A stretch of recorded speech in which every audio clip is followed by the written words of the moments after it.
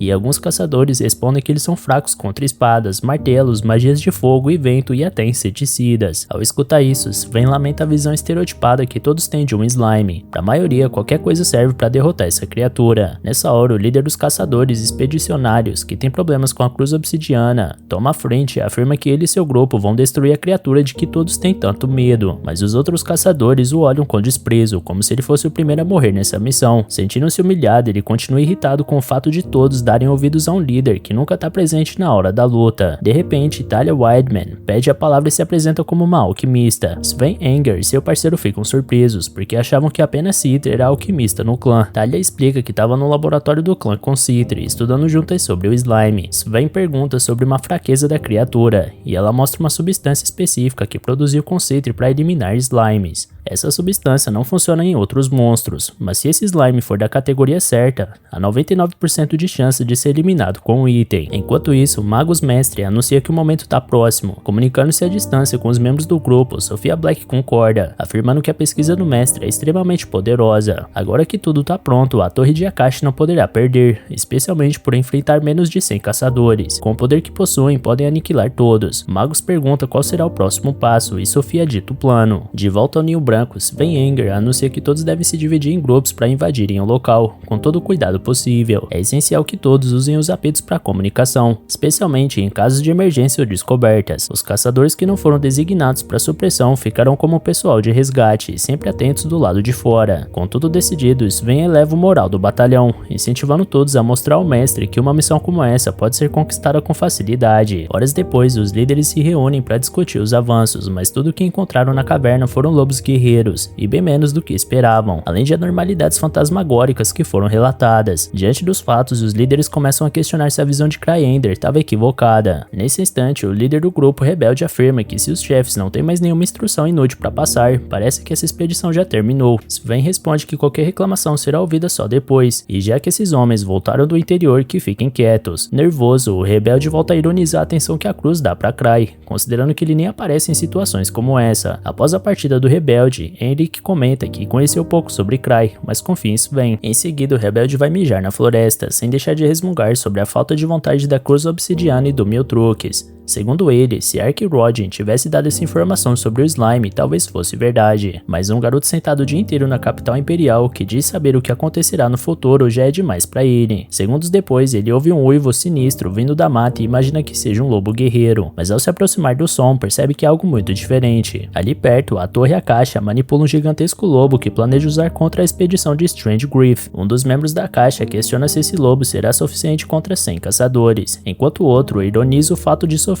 ser obcecada por experimentos. Ele não entende por que ela é a favorita do mestre, já que nem sabe usar magia de forma apropriada. Afinal, o lobo está sendo controlado por um encantamento forçado, usando material de mana. Nesse momento, eles preparam uma agulha gigante para injetar no monstro, mas o caçador se lança contra os Akashianos e derruba o primeiro. O segundo reage com uma magia de fogo, mas o caçador se defende com seu escudo e derruba ele também. Embora tenha bloqueado as chamas, a mão do caçador ficou queimada, então ele soca a cara do Akashiano com toda a sua raiva. O mago pergunta se isso faz parte do plano do Miltrux, mas o caçador avisa que Cry não tá ali, portanto foi ideia dele mesmo. Ao mesmo tempo, o outro Akashiano recupera a substância e a injeta no lobo, provocando uma reação sinistra na criatura. Segundo um dos feiticeiros, o corpo do lobo está sendo terrivelmente demonizado e buscando alta concentração de materiais de mana. O urro do lobo é ouvido do acampamento, e Sven ordena que todos saiam do ninho e entrem em estado de alerta máximo. Logo um primeiro grupo, incluindo a Cruz Obsidiana, é enviado à floresta para investigar a situação. Sven pergunta onde está Gen, mas é informado de que ele ainda não voltou, deixando todos apreensivos. Porém, Gen surge sem um dos braços e gritando que o Miltrux estava certo, porque há um slime na floresta. Dito isso, o lobo demonizado aparece, mostrando uma forma gigantesca e monstruosa. Surpresa, Thalia afirma nunca ter visto um slime daquele tipo, enquanto Sven ordena que o monstro seja detido. Com uma flecha mágica, ele provoca uma explosão ao acertar o alvo, mas o slime demonstra ser um oponente difícil de parar. Em seguida, os magos se reúnem para lançar feitiços contra ele, mas nada parece eficaz. Sven ordena que Henrik ajude Gen, e o garoto vai até o caçador para curar seu braço. Gen conta que uns esquisitões na floresta injetaram algo no lobo guerreiro, transformando ele em um slime. Logo o monstro aparece diante do grupo, obrigando Sven-Anger a se posicionar à frente para enfrentar o gigante, enquanto se pergunta que tipo de slime é aquele. Com uma sequência de flechas explosivas, o líder da cruz atinge o slime inúmeras vezes, mas como era de se esperar, o alvo continua ileso no campo de batalha. Dito isso, o Anger começa a achar que essa criatura é invencível, porque ataques mágicos e físicos não a afetam. Um soldado procura o comandante em busca de ordens, e o líder avisa que não podem bater em retirada até o último minuto, porque não podem deixar um inimigo desse porte simplesmente solto por aí. Enquanto isso, o slime finalmente alcança o grupo de caçadores e faz suas primeiras vítimas, levando Sven a ordenar que ninguém deixe o oponente se aproximar. Em seguida, ele pede a substância especial contra slimes para Thalia, que explica que apenas tocando o líquido, supostamente o slime deve se autodestruir. Sem demorar, Sven atrai a atenção do gigante para que o siga. Contra todas as expectativas, o lobo salta em sua direção com uma velocidade muito maior do que tinha demonstrado até então.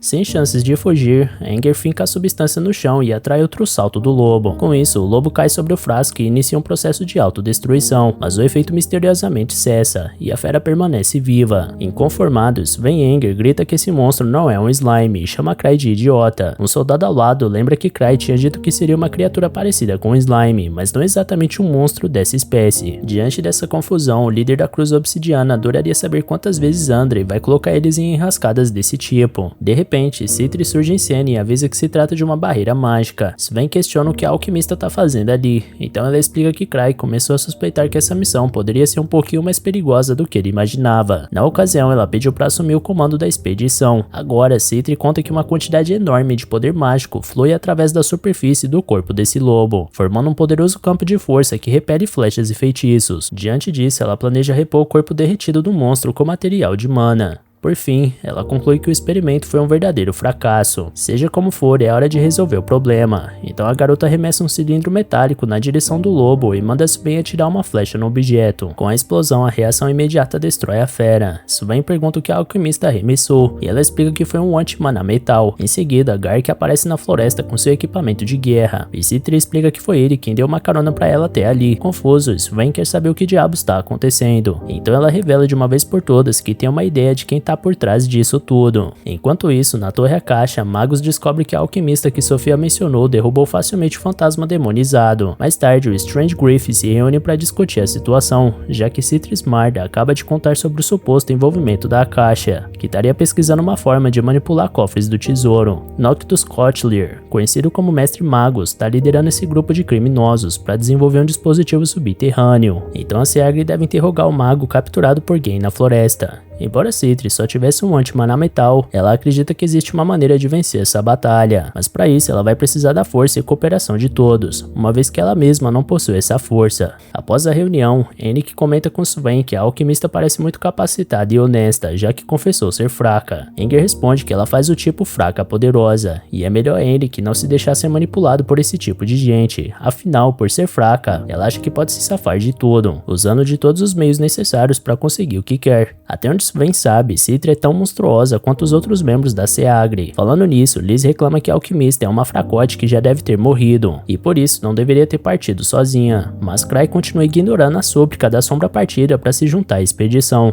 Pelo lado da Torre de Akasha, os membros não receberam bem a ordem de Sophia Black de mandar os fantasmas demonizados um por um, porque na cabeça deles só iria sacrificar os trunfos por estarem sozinhos, sendo que o melhor seria enviar todos de uma vez. Por causa dessa ordem fundada, Flick ressalta que Sophia não passa de uma pesquisadora sem conhecimento acerca da guerra, por isso eles tentam convocar ela para resolver essa situação, porém ela tinha dito que ia checar o sistema de defesa e foi embora, e a pedra da comunicação dela não responde. Irritado, Flick lembra que eles estão enfrentando Miltrux, e que caso não estejam 100% preparados para essa missão, certamente vão ter sérios problemas. Nisso, um companheiro lembra que o mestre passou total autoridade para Sophia, mas que o importante é vencer. Então, Flick decide chutar o balde e manda liberarem todos os fantasmas de uma vez só. Com isso, ele promete ensinar para Sophia Black os verdadeiros princípios da guerra. No acampamento da Stragri, os superiores enterram alguns inimigos capturados após a revelação de que a Torre de Akasha está por trás da criação desses fantasmas demonizados. Citra garante que vai manter a vida dos homens e questiona se o mestre deles é Magus, porém eles se recusam a dizer, porque preferem morrer a entregar seu mestre. De toda forma, essa afirmação foi o bastante para a alquimista descobrir que esses são discípulos de Noctus Cotlier, levando em conta que esse é um comportamento típico de quem segue aquele impostor. Com isso, ela revela que persegue a Torre de Akasha há muito tempo e conhece esses dois rapazes. Ela deixa claro mais uma vez que não pretende usar violência, mas insiste em saber onde está Noctus. Como não teve resposta, ela separa uma água colorida que vai deixar os prisioneiros mais falantes. Adrian reclama que essa substância é extremamente perigosa e pode causar danos irreversíveis ao cérebro. Porém, a garota salienta que caso eles não reajam à altura, Noctus certamente vai escapar. Gark interrompe para ressaltar que Citra tem um bom ponto, mas que ela não pode fazer qualquer coisa com os prisioneiros por causa disso. Afinal de contas, eles não são criminosos. Citra responde que só tava brincando, até porque o que ela tá carregando é só água colorida. Para provar seu ponto, ela mesma bebe a água e mostra que não aconteceu nada. De repente, um estrondo acontece no meio da floresta. Os membros da reunião se apressam para sair da tenda e checar o que houve, enquanto o urro de um monstro podia ser ouvido. Os Akashianos capturados riem e comemoram a chegada de um importante aliado, porque esse será o fim dos caçadores. Vindo do fundo da floresta, uma enorme criatura se aproxima dos humanos, enquanto Swain questiona como diabos eles vão derrotar esse negócio. Citra conta que existem vários tipos de barreiras mágicas que os fantasmas criam, então eles devem verificar em detalhes qual atributo, onde e como atacar para quebrar ela. Imaginando que a diferença está na base, ela manda os soldados da linha de frente se posicionarem com seus escudos na vanguarda. Os homens ficam apreensivos com esse comando, então ela justifica que é necessário checar a potência de saída e direção do campo. Caso os soldados sintam alguma força fluindo nos ombros, eles devem libertar ela o mais rápido possível, antes que tenham um braço arrancado. Suando frio, um dos escudeiros, chamado Lily, se posiciona com seu escudo, mas ao ser atacado pelo gigante, sua proteção é jogada longe. Citra manda os magos pararem os movimentos do fantasma, mas o gigante consegue desviar das magias lançadas sobre ele. Nisso, Citra analisa que o campo de força está rotacionando e mudando sua direção para a direita. Dependendo de onde você toca o campo, você é empurrado de volta, o que é um pesadelo para quem enfrenta o fantasma no combate corpo a corpo. Escutando isso, Gark lamenta que seu machado é inútil nessa batalha, por isso questiona se a saída é esperar a mana do fantasma acabar. Citri responde que baseado no tamanho e material de mana, deve durar cerca de 1 hora, tempo bastante para esse monstro fazer um grande estrago. Sven agora entende porque o Cry queria colocar o Ark para cuidar disso. Citri complementa que se eles concentrarem todo o poder de fogo em apenas um ponto e manterem atirando, talvez possam destruir o ponto fraco do alvo e derrubar ele. Mas ela ressalta que a tecnologia desse fantasma é extremamente avançada, e com o atual poder de fogo que eles têm, pode ser difícil. Para piorar a situação, um segundo fantasma demonizado surge no campo de batalha. Sven pede para Citri mandar todos recuarem, porque os homens estão exaustos e não podem lidar com uma ameaça desse nível no momento. Porém, Gark acha que até fugir vai ser difícil, por isso indaga se seria possível convocar reforços dos magos. Curiosamente, apesar da preocupação dos homens, Citri fica impressionada com a capacidade da Torre de Akasha de ser liderada por um sujeito tão burro. Dito isso, ela manda os magos cessarem o ataque e todos recuarem. Sem demorar, os dois fantasmas se encontram e lutam entre si. Diante da confusão dos aliados, a alquimista explica que os fantasmas demonizados atacam os caçadores por puro instinto de ir atrás do material de mana que eles consomem, e se tiver outro elemento na redondeza que possui essa mana, certamente também se torna um alvo. Em seguida, um terceiro fantasma aparece e se junta à guerra por mana. Ao olhar em volta, os humanos notam que a floresta está cercada por essas criaturas, todas lutando entre si. Observando a cena incrédula, Thalia pergunta por que os Akashianos não mandaram os fantasmas um a um. Na Torre de Akasha, Magus condena a insolência dos seus subordinados, porque como ele tinha dito, era para eles considerarem a palavra de Sofia como a dele próprio. Atenta à reunião através da pedra de comunicação, Sofia humilha Flick ao dizer que mesmo que ela não tivesse experiência em combate, jamais daria uma ordem sem sentido. Por isso ela afirma que falta criatividade ao Flick. Ciente do fracasso desse movimento, o líder questiona Sofia qual seria o próximo passo. Então ela conta que a situação mudou, porque a alquimista da Stragre se uniu aos expedicionários, e ao seu lado tá um caçador nível 7, Gark Welter. Ao escutar esse nome, os Akashianos não escondem o medo, porque ainda que esteja aposentado, o demônio da guerra ainda será um grande problema, principalmente porque a Torre de Akasha tá sem suas poções. Ainda assim, Black diz que bater em retirada não é a solução, ainda mais porque o inimigo capturou reféns, e é perigoso que eles revelem informações importantes sobre a base da Akasha. Se isso acontecer, a Akasha terá que enviar todas as suas forças para a base, e eles podem começar soltando os devoradores de malícia para atrair os inimigos para a fileira e usar a carta trunfo para vencer o jogo. Caso eliminem a todos, não haverá vazamento de informação. Noctis salienta que os devoradores de malícia ainda estão em treinamento, portanto será preciso alguém para comandar eles. Sendo assim, Black anuncia que é hora de Flick brilhar e colocar os monstros na mão dele. Diante do desafio, Flick parece apreensivo, mas engole sua dificuldade e garante que fará um ótimo trabalho, principalmente após o último vexame que deu. No acampamento da Stragre, Thalia avalia Citri Smart como um exemplo raro entre os caçadores, digna do seu apelido prodígio. Dotada de um talento e inteligência enormes, Citri não é só um gênio, mas também se esforça muito para se aproximar sempre da verdade, seja qual for o perigo que está à sua frente. Desde sempre, Citri faz tudo o que pode dentro dos limites da lei, e Thalia confessa que sente inveja da inteligência extrema da colega de serviço, porque sempre achou que nunca poderia ser como ela. Sven pega Thalia no meio da reflexão e comenta sua frustração pela substância anti-slime não ter funcionado, enquanto reclama que Cry nunca diz o que realmente importa nesse tipo de missão. Ele disse que o inimigo era algo como um slime, sendo que nenhum slime é. Deixando isso de lado, o homem quer entender por que os prisioneiros ficam olhando tanto pra garota, mas como ela não sabe dizer, ele pede pra ela ficar atenta e se vai. Enquanto isso, Gark se une a Citri com algo pra beber e pede pra ela não se forçar demais nessa investigação, até porque a associação não vai dar conta de lidar com a Torre de Akasha sozinha. No entanto, a alquimista revela, pra surpresa do gerente, que já tem uma noção de onde fica a base do inimigo. Dito isso, ela não perde tempo e reúne as cabeças da investigação pra contar o que sabe. Considerando o fluxo de linhas espirituais, a concentração do material de mana, aspectos geológicos e o local de surgimento dos monstros, Citri desconfia que a base inimiga esteja em uma colina. Os prisioneiros akashianos se desesperam para dizer que a análise está completamente errada, mas essa reação só dá à mulher a certeza de que acertou, por isso ela anuncia que é melhor atacar antes que os inimigos escapem. Ainda mais apavorados, os presos gritam pelo nome de Sofia, e diante da curiosidade dos aliados, Citri revela que ela é sua arqui-inimiga e verdadeiro cérebro da Torre de Akasha. Se ela não for derrotada, essa pesquisa maligna jamais terá um fim. Junto de Noctis, os dois são os magos mais sorrateiros e desprezíveis. Na opinião de Citri, é culpa dela que Sofia esteja solta por aí até hoje, mas ela garante que não vai repetir seu fracasso dessa vez. Em breve, Sofia Black estará na prisão de Historia do Sul. Enquanto isso, o Cry se aproxima do acampamento ao lado de Liz e Tino. O Miltrux está preocupado de ter chegado cedo demais, porque a ideia era ele aparecer quando tudo já tivesse resolvido. Afinal afinal de contas ele tá sem nenhuma relíquia ou anéis de segurança o bastante, portanto não tem tantos artifícios para se defender caso a chapa esquente. O caminho à frente estava absolutamente escuro, por isso Tino tenta pegar na mão do mestre. Porém, Liz age como um cachorro ciumento e praticamente rosna pra cima da pupila. Segundo ela, ainda falta 1 bilhão de anos-luz até que Shade seja digna de pegar na mão desse homem. Cry corrige que anos-luz é uma medida de distância e não de tempo, mas deixa isso pra lá e usa sua visão de coruja para enxergar o caminho à sua frente, por mais que não saiba até que ponto essa relíquia vai durar. De toda forma, Liz pede pro rapaz não se preocupar, porque ela vai massacrar tudo que tiver pelo caminho e depois se vira pra Tino pra mandar ela fazer o mesmo. Em meio a isso, Gen conclui que o Miltrox não vai aparecer. Por mais que tenha criticado o chefe, agora ele vê que se tivesse ouvido o que ele tinha dito antes, seu braço não estaria assim. Citri conta que Cry nasceu para ser um caçador de tesouros e com certeza vai chegar no nível 10. Ironicamente, ele poderia ser mais fraco que um coelho de areia numa luta, mas isso não é o mais importante. Falando nisso, Sven questiona se a alquimista não trouxe aquela sua criatura mágica de sempre. Ela responde que Killian tá na manutenção, mas é interrompida quando o feitiço atinge o grupo ferozmente. Do alto, Flick se vangloria do trovão calamitoso, seu ataque mágico de classe alta. Confiante, ele tem certeza de que Sofia não será necessária enquanto ele estiver no comando dessa missão. Ao aterrissar perante o grupo inimigo destruído, lamenta ter usado muita mana, mas o fato de ter aniquilado os oponentes com um só golpe fez isso valer a pena. No entanto, Sven reúne forças para perceber que se trata da torre de Akasha, enquanto Citri surge intacta de repente e acha curioso o inimigo ter usado um feitiço de área, sendo que eles tinham reféns. Ainda por cima, ela avisa que um feitiço desse nível não seria capaz de derrotá-la, até porque ele é fichinha perto dos tesouros de alto nível que eles sempre enfrentam. Dito isso, a alquimista saca uma pistola e atira um líquido extremo em Sven, que é rapidamente regenerado e ataca Flick sem pensar duas vezes. Com um golpe de espada ele derruba o homem, porém o devorador de malícia bloqueia o segundo golpe de Sven e se prepara para um contra-ataque. Nesse momento, Gark se mete na frente e acerta o monstro com seu machado. Nisso, Citri regenera os demais aliados. De volta à base da caixa, Magus está irado com Flick, porque em vez de levar todos os devoradores de malícia, como foi ordenado, ele levou apenas um. Ainda por cima, nem mesmo um poder importante como o trovão calamitoso foi o bastante para causar um dano significativo na associação. Com isso, eles começam a achar que tudo foi um plano do Miltrox para acontecer exatamente dessa forma. No entanto, Noctus não quer fugir ainda, porque além dos devoradores de malícia restantes, eles têm como carta na manga Akasha e Sophia Black. Portanto, eles vão proteger a base com tudo que tem. Sem demorar, os caçadores chegam até a base inimiga, e Gark convoca Citri e Sven para que os três entrem primeiro. Enquanto isso, o grupo de Cry chega no rastro do trovão calamitoso que foi lançado na floresta. E galera, regaça aí no like aqui embaixo e comenta no vídeo para incentivar a gente ainda mais a trazer continuação desse anime, beleza? Valeu galera, se cuidem!